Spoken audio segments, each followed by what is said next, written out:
Hello everyone, welcome back to सरकारी नौकरी वाले बाबा। I am Dhananjay. Directorate General of Aeronautical Quality Assurance की वैकेंसी आप सभी की एसएससी स्टेनो 2020 में ग्रेड सी और डी में भी आप सभी की वैकेंसी आई हुई है। और आप सभी ने देखा भी होगा 2022 में भी आपके ग्रेड सी और ग्रेड डी में आपके आने के पूरे चांस हैं।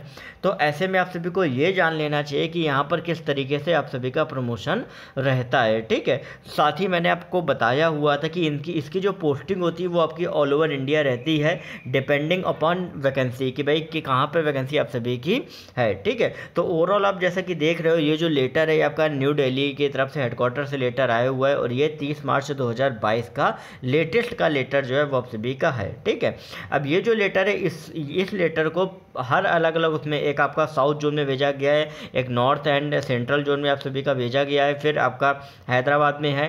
ठीक है, एक आपका खमरिया में भेजा गया है, एक आपका कोरापुट में, एक आपका नासिक में, फिर आपका हैदराबाद में एक है। ठीक है, तो ये लेटर जो है वो सारी जगह पे सर्कुलेट किया गया है। और क्यों किया गया है कि जो भी आपका स्टेनो ग्रेड 1 में आपकी जो फाइनल सीनियरिटी लिस्ट है, ठीक है, उसके बारे में आप सभी के यहाँ पे दिया गया है। ठीक है, तो इसमें साफ साफ लिखा हुआ है कि उपरोक्त पत्र द्वारा 1 जनवरी 2022 को ये पूरा स्टेनो ग्रेड 1 की ड्राफ्ट वरीयता सूची इस मुख्यालय से जारी किया गया था।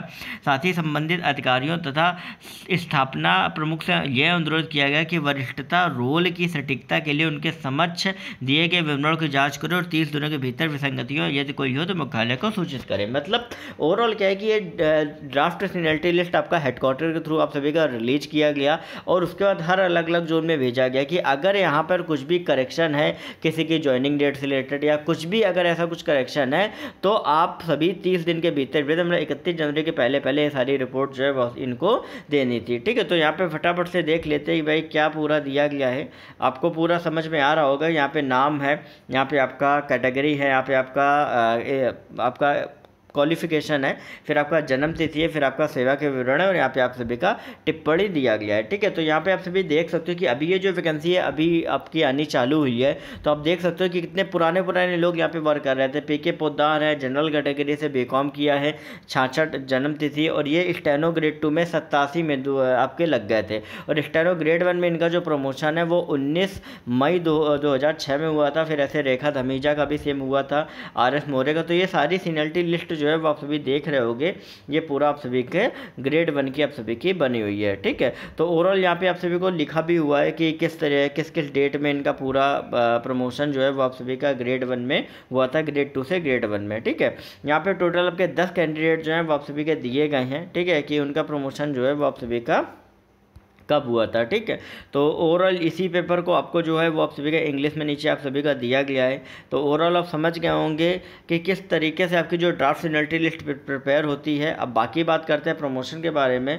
तो आप सभी ने ये चीज़ देख ली होगी कि यहाँ पे प्रमोशन में स्टार्टिंग में क्या था, जो लोग बहुत पहले जब ज्वाइन किया करते थे उस टाइम पर प्रमोशन क्या था, लेट था। मतलब 87 साल में 87 इन्होंने as a grade 2 steno join किया और 2006 में इनका प्रमोशन हुआ। तो ओवरऑल आपको दिख रहा होगा कि लगभग 19 साल इनको प्रमोशन के लिए लग गए। ठीक है, लेकिन क्या है कि चीज़ें समय के अनुसार चेंज होती हैं। पहले क्या था, पहले उतना स्टाफ की रिक्रूटमेंट नहीं होती थी। उस टाइम पे ज़्यादातर गवर्नमेंट के पास फंड वगैरह नहीं होते थे, जिसके कारण से प्रमोशन वगैरह बहुत ज़्यादा डिले रहते थे। लेकिन अभी क्या है कि प्रमोशन का जो रूल है वो एकदम क्लियर हो चुका है। ठीक है, तो आपका मिनिमम 9 से 10 साल आपको लगेंगे फिर भी प्रमोशन में। ठीक है, क्योंकि कारण क्या है कि हर अलग अलग डिपार्टमेंट में आपका प्रमोशन का जो क्राइटेरिया है वो आप सभी का अलग अलग रहता है। ठीक है, तो बाकी डिटेल में भी मैं आपको बताऊंगा, लेकिन ये मैंने एक मोटा मोटा आपको बता दिया। अभी 2020 में आप सभी की वैकेंसी है।